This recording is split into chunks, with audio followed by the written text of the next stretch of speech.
and welcome to the App Management Experts podcast, where we discuss the latest news, developments, and ideas within the application management space.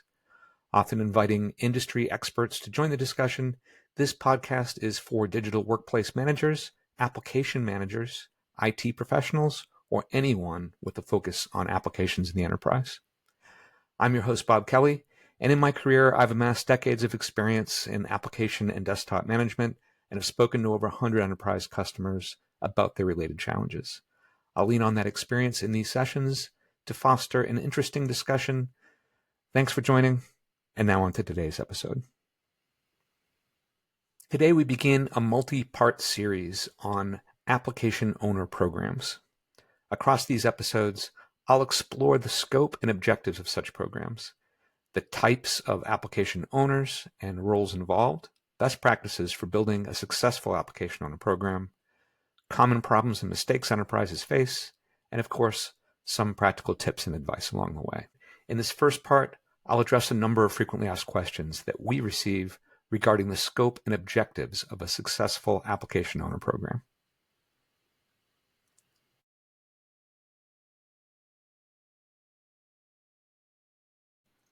So I'm going to start by going through some question and answers. We'll start with, can you concisely define what the application owner program is and why it's essential? The reason why an application owner program is essential is essentially to get your arm around your application estate. So it is meant to clearly define who's responsible for managing an application within the enterprise. It should ensure better oversight and proactive maintenance of that application. Its objectives typically include reducing security risks, improving application hygiene, and enhancing the visibility of software in use. So there's essentially too many applications for an enterprise to manage. It can be sometimes thousands of applications, at a minimum hundreds in an enterprise organization, and that is really just too much for a small team to keep their eye on. So the idea of an application owner program fundamentally is to divide and conquer and kind of spread that task out so that it can scale.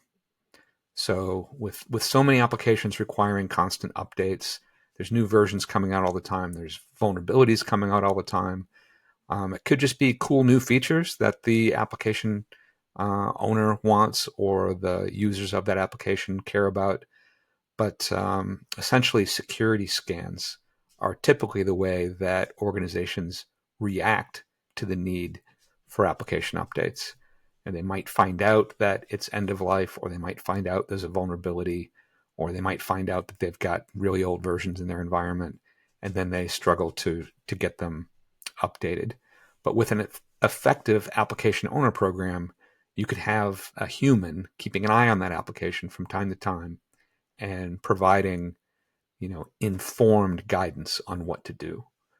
So obviously, if you're exposed to a vulnerability, that's one way to drive updates. But with an effective application owner program, it shouldn't be necessary to react all the time. You can be proactively more frequently.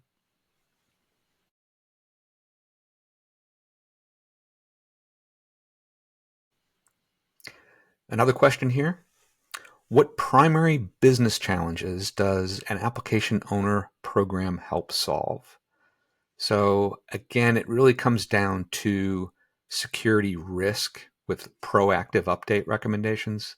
That is the real business challenge that's being addressed. It's not just that, it's also maximizing the value in assessing new and improved capabilities.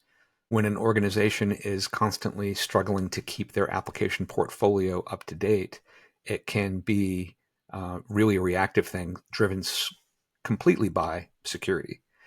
And that isn't the best place to be because there are functional updates. Not everything has to be security related. But when you can't keep up and you've got a bottleneck of process when it comes to getting new and updated applications out the door, it often does boil down to security. And it's it's just knocking away security risks and not really taking advantage of the maintenance and the new and enhanced features that these applications might offer your business. Application responsibilities could extend further, and that could be more quickly identifying someone who can answer questions about the application or perform testing around the application. So then there are a lot of things that an application owner could be expected to do, but the easiest thing that they're expected to do and the least difficult thing to take on is this notion of just checking on the application. At a periodic interval, is there a new version? Do you recommend updating to that new version? What's the rationale? Like, pretty simple. There's a lot of systems that try to automate this and help get some scale in place through automation, but it's not necessarily the right thing to do to just react to every update that comes out, because there's already so many applications that are in need of update. You really do benefit quite a bit by having a human that knows something about the application and can read what's in the new update to make that call. So kind of a logical filter for what should we be updating versus, hey, there's a new update, let's chase it down.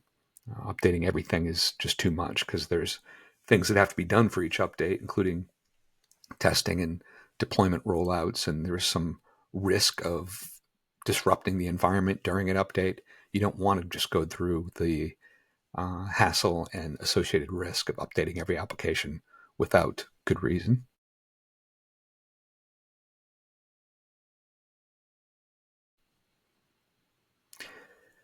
Another question here: how does the scope and its objectives differ between small and large enterprises? So the larger the enterprise, the more formal the role of application owner may be.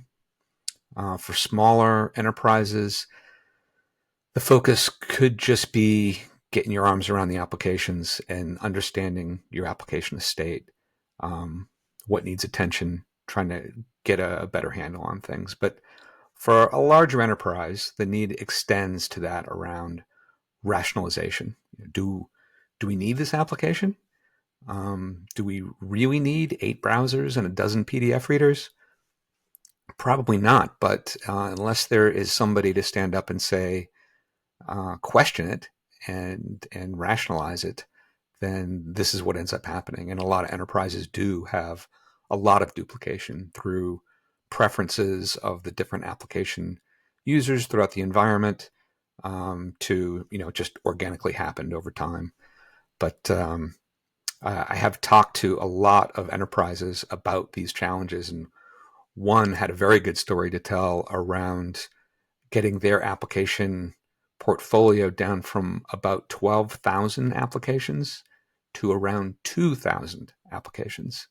And they did that by forcing application ownership. For every application, somebody had to raise their hand and say, I'll be the application owner for this application. If they didn't, then the application would be removed. And alongside that, showing what other applications in the environment might satisfy their needs, it just leads to, pragmatic rationalization and getting that application portfolio under control. So, in any case, no matter size of the environment, you don't want to have vulnerable versions of applications in your environment, and you do want to make sure that you're updating applications in a responsible way. But the role of application owner is more and more likely to increase as the size of the environment increases, at least for some applications. It's not always the same.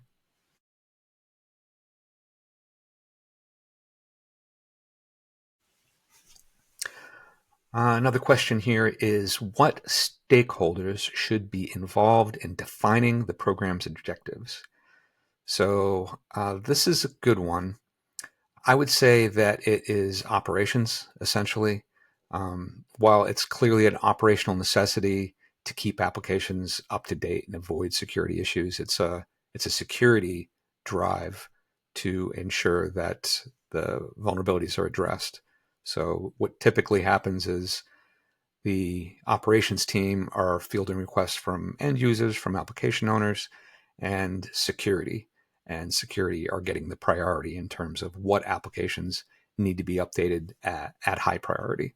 And that is typically associated directly with the criticality of the vulnerability associated with the update, or the presence of any exploits that might be happening to actually take advantage of that vulnerability. Those obviously are the ones that demand the most attention. And because the process of packaging and deployment and testing and everything take a lot of time, and the resources of that team are not unlimited, it's often the case that they are a bottleneck to getting updates out. And that ends up leaving it heavily in the side of security being the driver, but definitely operations being the ones executing. When it comes to adoption, it's much easier to implement these programs when the benefit is understood to be high, while at the same time, the effort is understood to be low. So I think it's really key to make sure that the application owners don't have the perception that this is a big ask and that they have a lot to do. Now, in some organizations, that's just the case. I mean, they might have to be responsible for licensing, for UAT testing, for documentation, for establishing default settings and so forth. But not all applications require this. And so being smart about what applications need an application owner that is very capable and has enough time to dedicate is one thing. But there are many applications where you can just ask them if they want the update and just deploy it with the defaults, and then have them participate in some pilot testing, but not necessarily heavy documentation and recording and so forth. So we talked before about the idea that not all applications should be treated the same, and therefore not all application owners need to be treated the same. It really does depend on the application.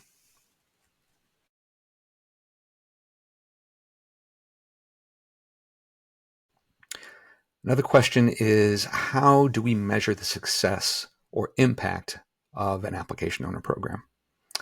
And essentially it comes down to coverage completeness. How many of your applications have application owners that should? Not every application should. There are some applications listed in your inventory that just don't make sense. They're either part of the operating system, they don't really get their own individual updates, or a number of other potential cases where it doesn't necessarily make sense to track them at this level. It's something that differs between organizations, and it's something that we're working to crowdsource so we can start providing some application-specific recommendations around this area. And another nice measurement would be number of check-ins per month. So if you're asking all of your application owners to check in on an application once a month, how many requests are you getting? How many people are actually doing that check-in? This is one of the reasons that we built the App Owner product, is to help quantify this, because it's often very difficult. And one of the things I hear regularly from application owner programs is that we have application owners, we don't know if they're doing what we ask them to do. It's just difficult to capture if they're doing what's being asked of them and what's coming out of it. And this is the focus of the app owner solution. Ultimately, the real benefit of a successful application owner program should be that there's less vulnerabilities in the wild. So you are going to do security scans and you're going to find vulnerable software. But if your application owner program is successful and effective, then the number of vulnerabilities in the wild should decrease, because you've got somebody actively saying there's a new update, it contains security updates, and we recommend an update. So you can get ahead of it before security is saying, hey, it's time to make it a priority. And there should be fewer times when you're in search of a responsible person. So depending on the role of the application owner, it could be you need them for testing. It could be you need them to answer application-specific questions. And if you don't have that person, it can be difficult to act and take action when you need to. So having that person identified and knowing who they are and knowing how to find out who they are quickly and easily is a huge benefit of an application owner program.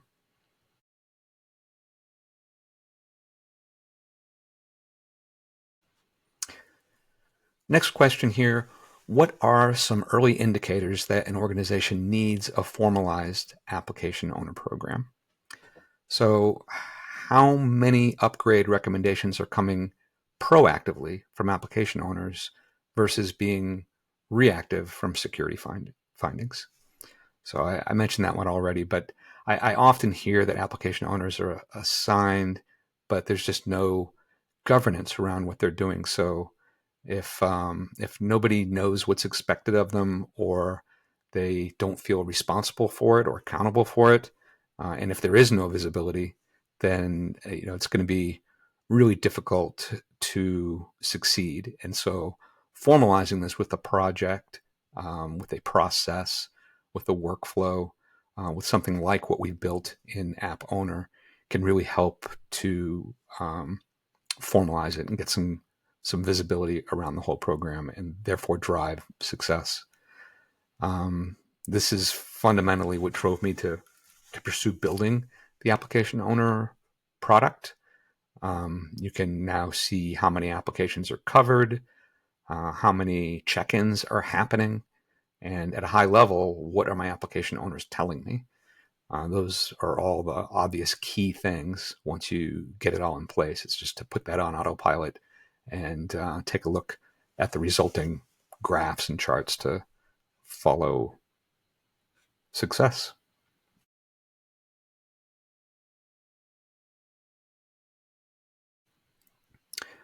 One last question in this section is, how can organizations balance broad strategic goals with the specific operational tasks of application ownership? So it basically comes down to keep it simple. I really think that you want to start small and simple and pursue application owners to just perform the check-ins. Like, just check in every 2 weeks, 4 weeks, 2 months. This is another thing that doesn't have to apply the same to every application. You might start that way. Just say, have all check-ins happen every 3 weeks and see how that goes. But there's probably some applications that need it more frequently and some that could afford to do it less. But if that is the only thing you're asking of your application owner, then it's just a quick task. They'll get the reminder, they'll fill in the form, it'll be captured that they did what was asked of them. And the actual technical process of seeing is there a new version and determining their recommendation for upgrade or deferment should be pretty straightforward. And something like App Owner can help expose, what the latest version might be, the links to validate and confirm that, even, to check out release notes and see what's in the release. Does it contain something worth updating? Because it's not just security. It could be there's a significant new benefit to an enhancement of the product that you want the organization to be able to take advantage of. And for some applications, you'll add functional or UAT testing as a necessity. So if this application burned you before, it's a mission critical application. Once you released it and it caused a bunch of trouble because it wasn't set up right or didn't work as it was expected to, the right thing to do is make sure that doesn't happen again by putting something more formal in place, like having this application owner come and check on the application ahead of release. It's not about deflecting responsibility and just putting more things on the application owner. In many cases, the application owner is somebody who uses the application, ideally. But even then, not always necessarily, right? It could, if you're really just asking somebody to check on an application, see if there's a new update, recommend an update based on, obvious attributes of the update, then you don't really need to be an application expert by any means. But in most cases, you do want somebody that is familiar with the application, that uses the application, so that they would know what to make sure the application does right, or what went wrong in the past to make sure it doesn't happen again. In short, the more that's required of an application owner, the more difficult it can be to establish one. Like I said, that one organization got their portfolio down from 12,000 to 2,000. And they did that partly because the role of application owner is something nobody really wants. And, that you can use that as a stick in terms of, I don't want to be an application owner, so just take the application off my device. I don't want anything to do with it. It forces rationalization, and it ultimately leads to a more manageable portfolio. The idea that you have to have an application owner be an onerous project is going to make people not want to do it. And you do need application owners. So it makes sense to start simple, start small, don't ask a whole lot of them, get them on board. And then for the applications that make sense, you ask a little more. And for the application owners that are true experts, you might have an easier time asking a little bit more. And then the things like the check-in interval and the level of responsibility can start to fluctuate between applications as it makes sense. So that wraps up this first episode on application owner. I'll be doing a couple of others on other related questions to hopefully help you get your hands around the problems and solutions associated with application ownership. Thanks.